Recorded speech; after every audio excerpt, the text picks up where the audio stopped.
তো আজকে আপনাদেরকে দেখাবো বীজ যখন বেড়ে যায়, মানে ধান রোপণ করার পর বীজতলাতে যখন বীজ বেড়ে যায়, তো সেইটা কী পদ্ধতিতে আমরা সেই জমিটাকে ধান রোপণ করি এবং কিভাবে বীজটাকে ওঠাই সেটাই আপনাদেরকে দেখাবো।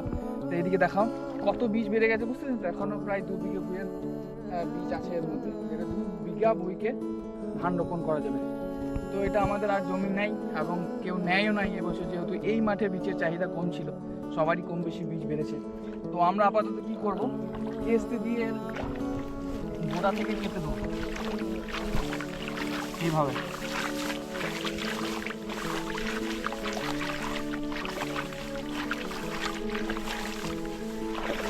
এইভাবে গোড়া পুঁটি কাটবো পুরোটা।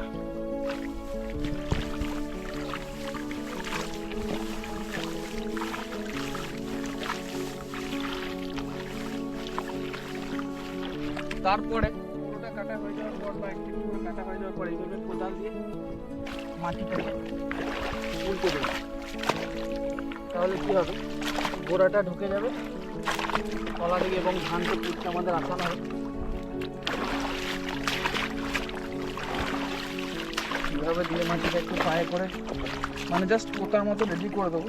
নর্মাল জমির মতো তো আর হবে না, যেহেতু এটা পরিস্থিতি অনুযায়ী বাধ্য হয়ে করতে হচ্ছে।